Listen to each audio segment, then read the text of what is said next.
Saudara-saudara, Allah mengasihi dan memelihara semua orang yang mentaati dan melayani Dia.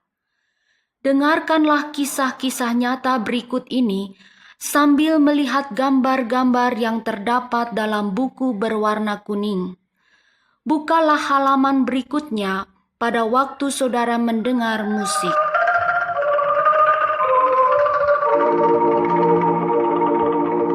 Gambar 1.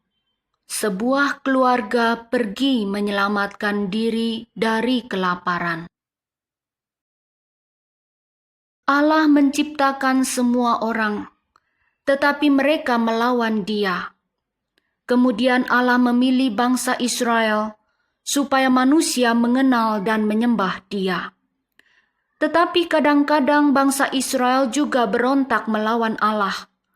Mereka menyembah berhala-berhala dan dewa-dewa yang tidak benar, seperti yang dilakukan oleh bangsa-bangsa lain. Allah memberikan peperangan dan kelaparan kepada bangsa Israel untuk membawa mereka kembali kepada Allah. Ada sebuah keluarga yang mengambil keputusan untuk pergi menyelamatkan diri ke tanah Moab untuk mencari makan. Selama 10 tahun mereka tinggal di tanah asing itu, ayah mereka meninggal di sana. Kedua anak laki-laki mereka menikah dengan perempuan-perempuan Moab, dan tidak lama kemudian kedua anak laki-laki itu meninggal. Sehingga tinggallah seorang ibu dengan kedua menantu perempuan di tanah asing itu.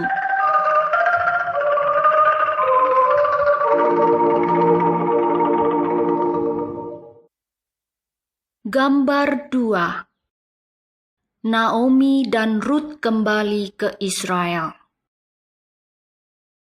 Ibu dari keluarga itu bernama Naomi. Nama kedua perempuan Moab menantu ibu tersebut adalah Rut dan Orpa.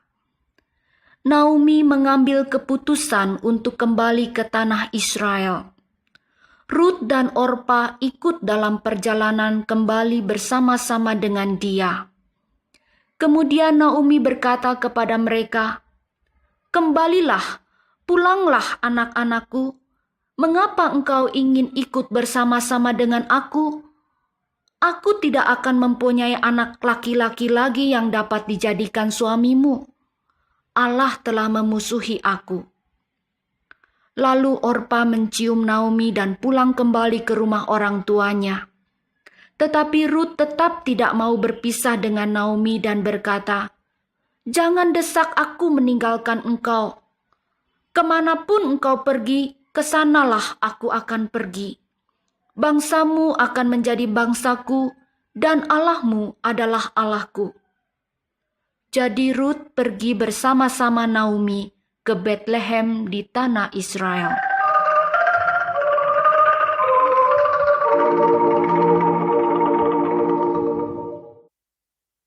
Gambar 3. Rut berada di ladang yang sedang dituai. Naomi dan Rut sangat miskin.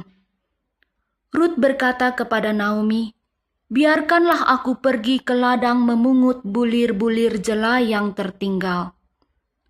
Ia pergi ke ladang tempat para pekerja sedang menuai jelai. Pemilik ladang itu adalah seorang laki-laki bernama Boas.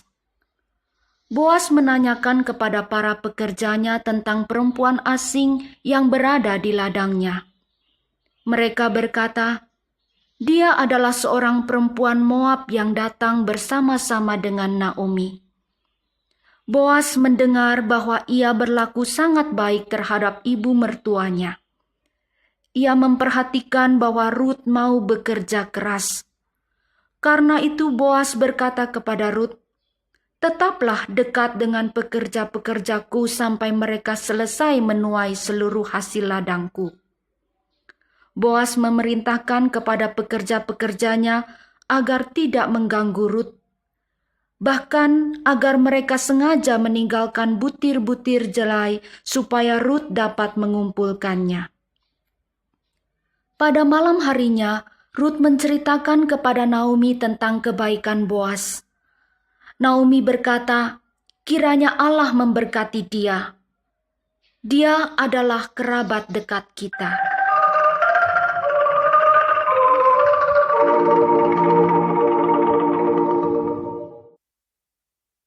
Gambar 4. Rut dan Boas di tempat pengirikan. Di Israel, apabila seorang laki-laki meninggal, kerabat terdekatnya harus menikah dengan istri dari laki-laki yang meninggal itu. Suatu hari Naomi berkata kepada Rut, "Aku harus mencarikan seorang suami bagimu, sehingga engkau memiliki sebuah keluarga sendiri. Boas adalah kerabat keluarga dekat kita. Malam ini ia akan menampi jelai di tempat pengirikan. Karena itu mandilah dan kenakanlah pakaianmu yang paling baik. Lalu pergilah ke tempat pengirikannya. Perhatikanlah di mana ia berbaring, dan sesudah ia tertidur lelap, berbaringlah dekat kakinya." Rut melakukan seperti apa yang dikatakan oleh Naomi. Ketika Boas terjaga dari tidurnya dan mengetahui bahwa Rut berada dekat kakinya, ia mengetahui bahwa Rut mau menikah dengan dia. Karena itu Boas berkata kepada Rut, "Rut, aku akan melakukan apa yang engkau inginkan karena setiap orang mengetahui bahwa engkau adalah seorang perempuan yang baik."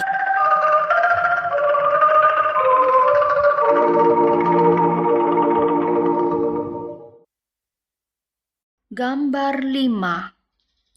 Boas dan tua-tua kota Betlehem.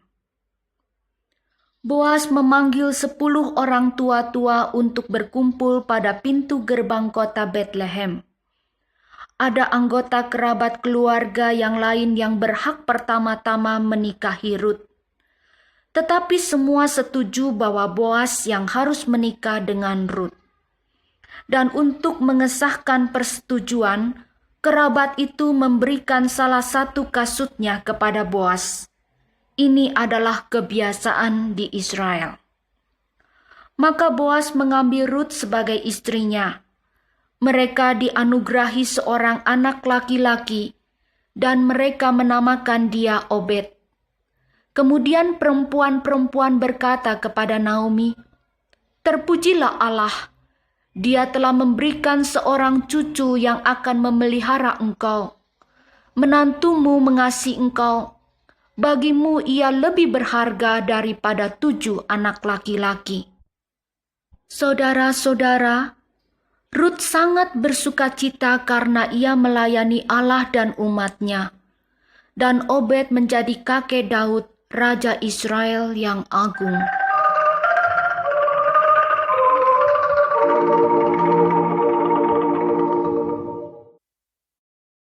Gambar 6.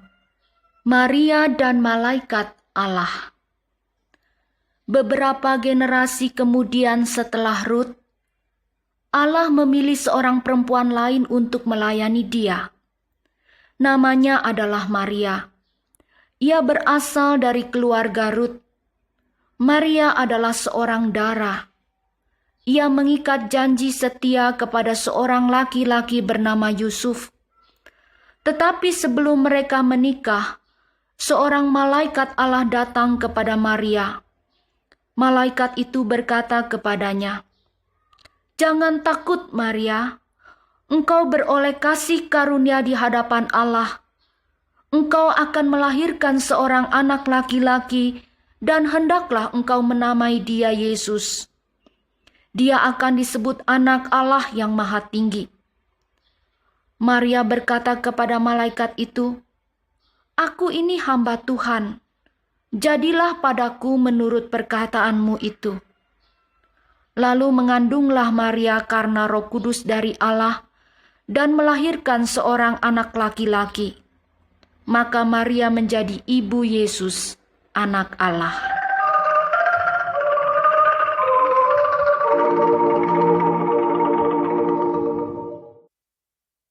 Gambar 7.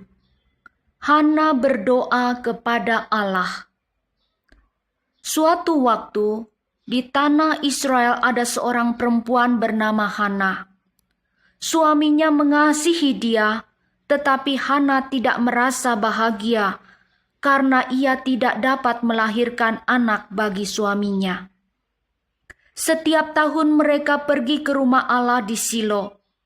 Mereka membawa persembahan dan mempersembahkannya kepada Allah. Hana masuk ke dalam rumah Allah dan berkata, "Tuhan, jika Engkau mengingat aku dan memberikan kepadaku seorang anak laki-laki, maka aku akan memberikan dia kepadamu untuk seumur hidupnya." Bibirnya bergerak-gerak pada waktu ia berbicara kepada Allah, tetapi tidak mengeluarkan suara. Imam Eli melihatnya, ia mengira bahwa Hana sedang mabuk. Tetapi Allah mendengar doa Hana, dan beberapa waktu kemudian ia melahirkan seorang anak laki-laki. Ia menamai anak itu Samuel.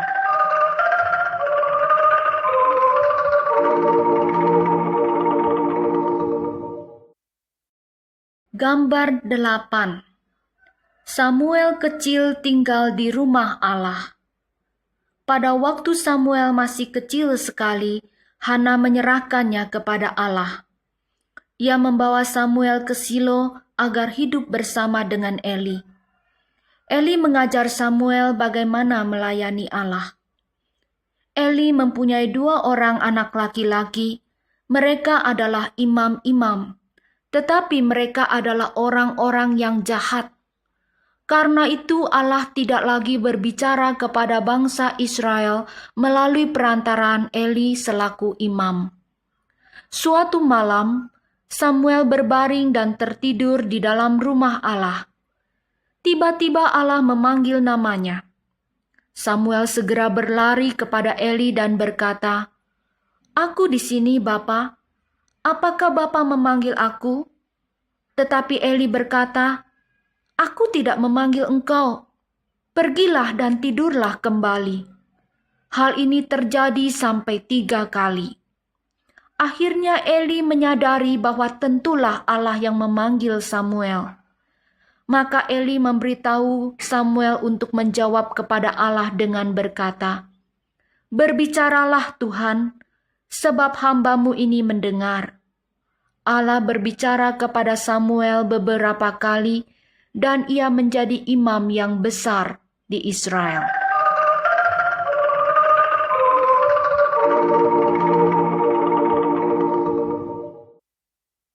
Gambar 9. Samuel berdoa untuk Israel. Allah menghukum kedua anak Eli yang jahat. Mereka terbunuh dalam peperangan, dan Israel dikalahkan oleh orang-orang Filistin. Selama lebih dari 20 tahun, orang-orang Filistin memerintah atas Israel. Kemudian Samuel berkata kepada bangsa Israel, "Jika kamu menjauhkan dirimu dari allah-allah asing dan menyerahkan dirimu kepada Allah dan hanya beribadah kepada Dia, maka Ia akan melepaskan kamu dari kekuasaan orang-orang Filistin." Orang-orang Israel taat kepada Samuel. Mereka berkumpul pada sebuah tempat. Kemudian Samuel mempersembahkan korban kepada Allah dan berdoa untuk Israel. Pada waktu itu orang-orang Filistin berkumpul bersama-sama untuk menyerang Israel. Tetapi Allah mengirimkan guntur yang keras sekali ke atas mereka, sehingga orang-orang Filistin lari ketakutan dan orang-orang Israel dapat mengalahkan mereka semua.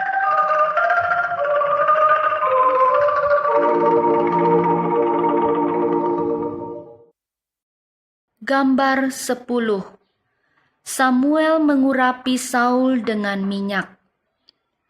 Allah adalah raja bangsa Israel yang sebenarnya, dan Samuel memimpin bangsa Israel atas nama Allah. Tetapi orang-orang Israel menginginkan seorang manusia menjadi raja mereka, karena suku-suku bangsa yang lain memiliki seorang raja. Samuel merasa sedih pada waktu ia mendengar hal itu. Tetapi Allah berkata kepadanya, "Bukan engkau yang mereka tolak sebagai raja, tetapi akulah yang mereka tolak. Dengarkanlah perkataan bangsa itu dan angkatlah bagi mereka seorang raja." Ada seorang anak muda bernama Saul.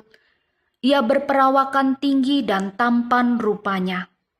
Suatu hari Saul datang mengunjungi Samuel. Ketika Samuel melihat dia datang, Allah berkata kepada Samuel, "Inilah orangnya. Ia akan memerintah atas bangsaku."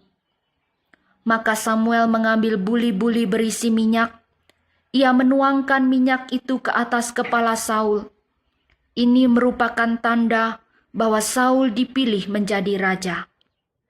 Selama 40 tahun, Saul memerintah sebagai raja atas bangsa Israel.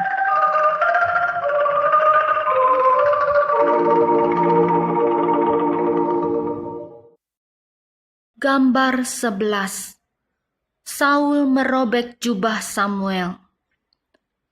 Orang-orang Amalek adalah orang-orang yang sangat jahat yang mencelakakan Israel.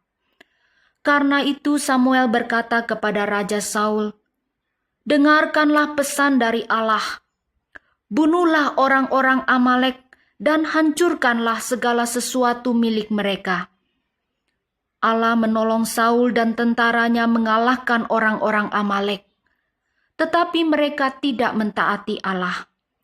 Mereka menyelamatkan binatang-binatang milik orang Amalek untuk dipersembahkan kepada Allah, dan mereka juga tidak membunuh raja orang Amalek. Kemudian Samuel berkata kepada Saul, "Karena engkau telah menolak perintah Allah, Dia juga telah menolak engkau sebagai raja." Ketika Samuel berpaling hendak pergi, Saul memegang jubah Samuel sehingga jubah itu terkoyak. Maka Samuel berkata, "Allah telah mengoyakkan kerajaan Israel ini daripadamu, dan Ia telah memberikannya kepada orang lain yang lebih baik daripadamu." Saudara-saudara, Saul memberikan persembahan kepada Allah, tetapi ia tidak mentaatinya. Samuel mentaati dan melayani Allah sepanjang hidupnya. Mana yang lebih baik? Mentaati Allah atau melakukan hal-hal yang rohani tetapi tidak taat kepada Allah?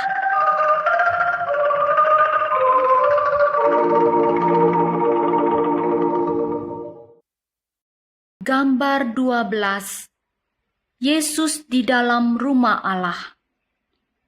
Lama setelah Samuel hidup, seorang anak laki-laki yang bernama Yesus hidup di Israel. Ibunya bernama Maria, tetapi bapaknya adalah Allah. Ketika Yesus berumur 12 tahun, ia pergi ke Yerusalem bersama dengan Maria dan Yusuf. Di Yerusalem, Maria dan Yusuf kehilangan Yesus, sehingga mereka mencari Dia. Setelah 3 hari mereka menemukan Yesus di rumah Allah. Ia sedang berbicara tentang Allah dengan para pengajar Yahudi. Maria berkata kepadanya, "Kami dengan cemas mencari Engkau." Tetapi Yesus berkata, "Aku harus berada di dalam rumah Bapa-Ku." Pada waktu itu Yesus masih kanak-kanak seperti Samuel. Tetapi ia mengetahui bahwa ia harus datang untuk melayani Allah. Yesus datang untuk memimpin semua orang kembali kepada Allah, karena Allah adalah Raja yang benar dan pemimpin semua orang.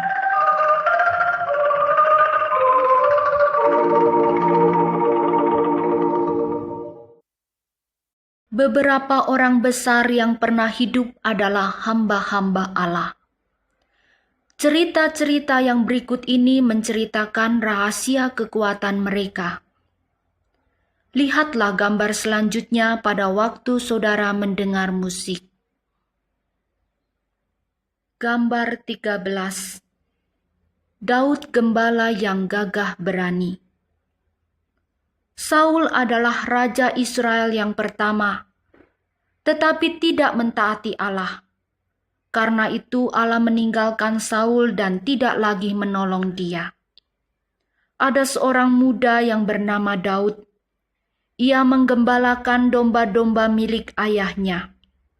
Ia percaya kepada Allah yang hidup. Ia tidak takut menghadapi bahaya. Suatu hari seekor singa membawa salah satu dombanya. Daud membunuh singa itu dan menyelamatkan dombanya. Ia dapat memainkan musik yang indah sekali dan menyanyikan lagu-lagu pujian kepada Allah. Daud menjadi contoh kehidupan yang diinginkan Allah bagi semua orang. Karena itu, Allah memilih Daud menjadi raja menggantikan Saul.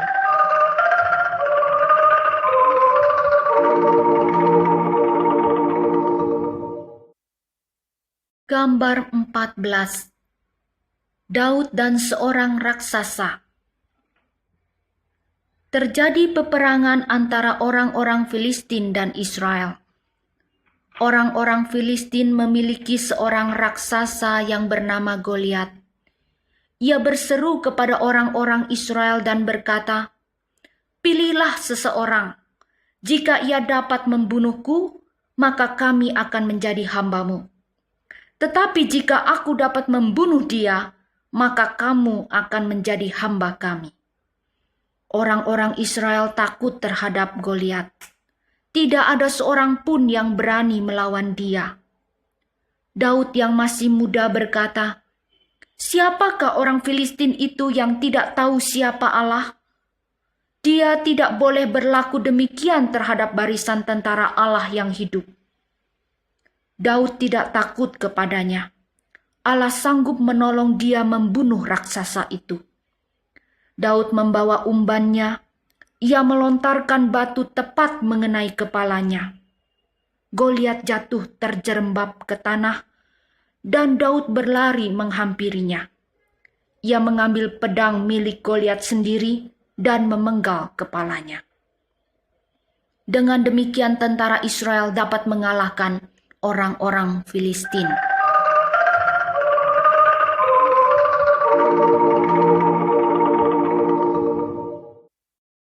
Gambar 15. Saul mencoba untuk membunuh Daud. Pada mulanya Saul senang dengan Daud karena ia menyelamatkan Israel. Orang-orang Israel mengasihi Daud. Ia menjadi prajurit dan pemimpin yang besar. Tetapi kemudian Saul menjadi iri terhadap Daud. Ia bermaksud untuk membunuh Daud. Suatu hari Daud bermain musik untuk Saul dengan kecapinya. Roh jahat datang merasuk Saul. Ia mengambil tombaknya dan melemparkannya kepada Daud, tetapi tombak itu tidak mengenai Daud, melainkan tertancap di dinding. Sesudah itu Saul berulang kali berusaha untuk membunuh Daud. Yonatan, anak laki-laki Saul, dan banyak orang-orang Israel menolong Daud. Tetapi ia tetap harus menyelamatkan diri ke padang gurun untuk menghindarkan diri dari Saul.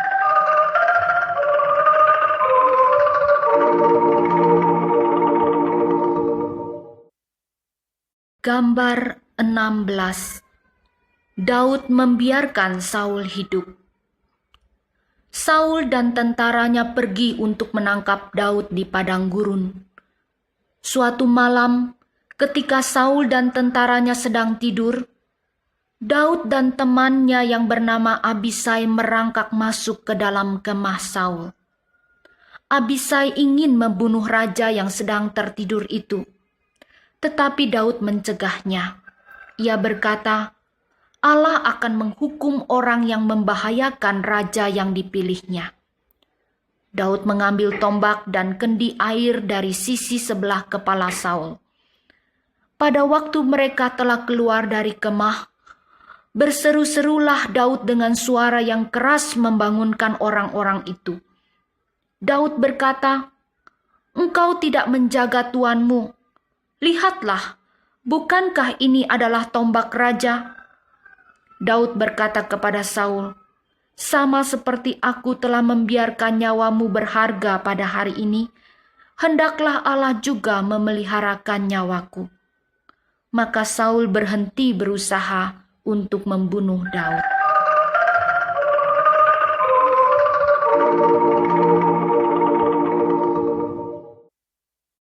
Gambar 17. Daud diangkat menjadi raja. Orang-orang Filistin kembali menyerang Israel. Raja Saul dan Yonatan terbunuh dalam peperangan. Kemudian orang-orang mengangkat Daud menjadi raja Israel. Ia membangun istananya di kota Yerusalem, dan Allah berkata kepada Daud, "Akulah yang mengambil engkau dari padang ketika engkau sedang menggembalakan domba untuk menjadi raja atas umatku Israel. Aku akan membuat engkau besar seperti orang-orang besar di bumi ini." Allah menjadikan Daud sebagai orang besar dan memberikan kepadanya kuasa untuk mengalahkan semua musuh Israel.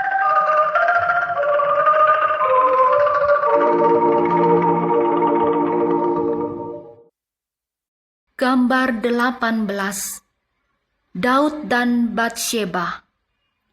Suatu hari Daud sedang berjalan-jalan di atas atap istananya. Ia melihat seorang perempuan cantik yang sedang mandi. Daud mengingini dia. Nama perempuan itu adalah Batsheba. Ia adalah istri Uria, dan Uria adalah tentara Daud. Pada waktu itu Uria sedang pergi berperang melawan musuh-musuh Israel. Lalu Daud mengirim pesan kepada pemimpin pasukannya. Ia memerintahkan pemimpin pasukan itu agar menempatkan Uria sedemikian rupa sehingga Uria mati terbunuh dalam peperangan. Lalu Daud mengambil Batsheba sebagai istrinya sendiri. Tetapi apa yang telah diperbuat Daud ini tidak berkenan di hadapan Allah.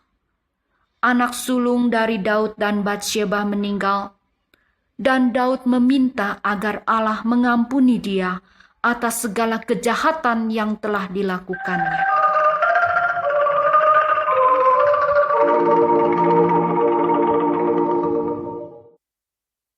Gambar 19. Rumah Allah. Daud berdosa kepada Allah. Namun demikian ia mengasihi Allah dan ingin melayani Dia. Ia ingin mendirikan sebuah rumah yang sangat besar untuk menyembah Allah. Tetapi Allah berkata, "Bukan engkau yang akan membangun rumah untukku, karena engkau telah membunuh begitu banyak orang. Engkau akan mempunyai seorang anak laki-laki. Ia akan bernama Salomo. Dialah yang akan mendirikan rumah bagiku.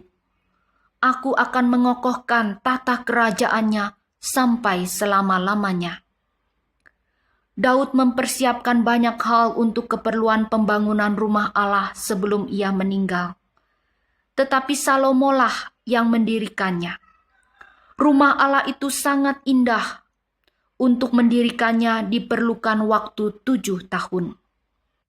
Orang-orang Israel menyembah Allah di dalam rumah Allah di Yerusalem selama beratus-ratus tahun, dan mereka tidak pernah melupakan bahwa Daud adalah raja mereka yang terbesar.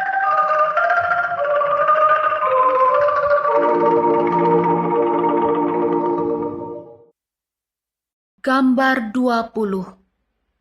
Yesus datang ke Yerusalem. Kira-kira 1000 tahun setelah Daud, Yesus dilahirkan dalam keluarga Daud. Ibunya adalah seorang anak darah Maria. Ayahnya adalah Allah yang Maha Kuasa. Yesus adalah hamba Allah yang terbesar. Ia mengajarkan orang-orang tentang kebenaran Allah. Ia mengadakan mujizat-mujizat dengan kuasa Allah. Saul dan Daud dan kita semua telah berbuat dosa, tetapi Yesus tidak pernah berdosa. Suatu hari ia masuk ke Yerusalem dengan mengendarai seekor keledai. Orang-orang berseru kepadanya, "Hosana bagi anak Daud." keagungan dan kehormatan bagi Dia yang datang dalam nama Allah. Karena orang-orang melihat Yesus lebih besar daripada Daud, Ia adalah raja di atas segala raja di muka bumi ini.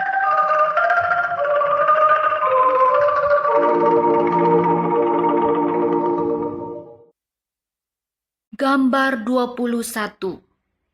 Burung-burung membawa makanan untuk Elia.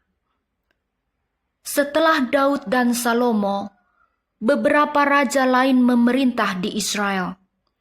Salah seorang raja bernama Ahab. Ia mempunyai istri yang jahat yang bernama Isabel. Ia membunuh banyak pengikut Allah, dan ia memaksa bangsa Israel untuk beribadah kepada dewa Baal. Elia adalah nabi Allah yang besar. Ia pergi kepada Ahab dan berkata, "Dalam kuasa Allah Israel yang hidup, tidak akan ada hujan selama 3 tahun mendatang." Maka Allah memberikan kelaparan yang besar di tanah Israel. Namun Allah memelihara Elia hambanya itu. Ia menyuruh Elia pergi ke sebuah tempat yang bernama Kerit. Di sana ia dapat mengambil air minum dari sebuah sungai. Dan setiap hari burung-burung membawa makanan untuk Elia.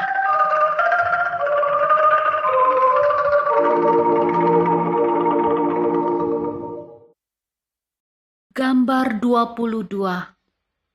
Elia dan api dari Allah. Pada tahun kelaparan yang ketiga, Elia memanggil Ahab dan semua orang Israel untuk berkumpul di Gunung Karmel. Ia berkata kepada mereka, "Kalau Tuhan itu Allah, ikutilah Dia.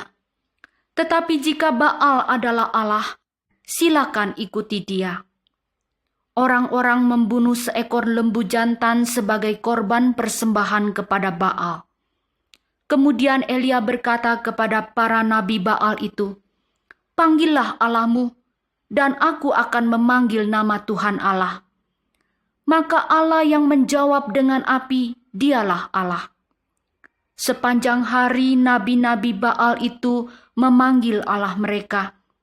Mereka menari-nari di sekeliling mezbah kurban persembahan mereka, dan menoreh-noreh atau melukai diri mereka sendiri dengan pisau.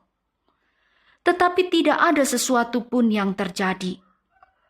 Pada petang hari, Elia mempersiapkan korban persembahannya. Ia menyiraminya dengan air sampai basah sekali. Kemudian ia berdoa kepada Allah. Lalu tiba-tiba turunlah api dari langit, membakar habis korban persembahan, bahkan airnya juga. Maka semua orang berseru, "Tuhan, Dialah Allah."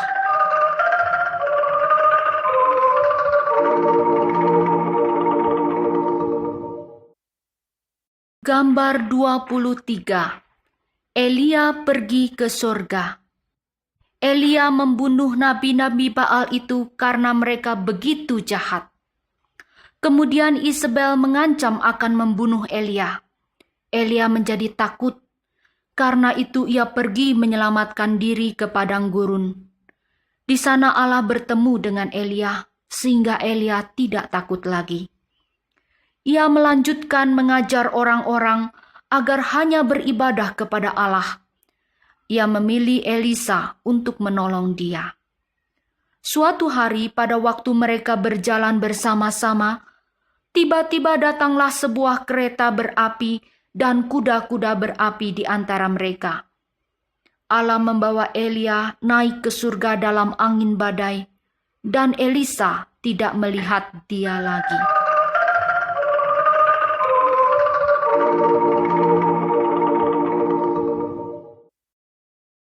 Gambar 24. Elia bersama dengan Yesus dan Musa. Pada masa Yesus hidup, yaitu 700 tahun kemudian, Elia kembali ke bumi. Suatu hari ia kelihatan bersama dengan Yesus pada sebuah gunung. Musa, seorang nabi yang besar yang hidup sebelum Elia, kelihatan bersama-sama dengan mereka juga. 3 orang sahabat Yesus melihat mereka semua bersinar-sinar dalam kemuliaan cahaya Allah. Kemudian Allah sendiri berkata dari surga. Ia berkata, "Ini adalah anakku, dengarkanlah dia."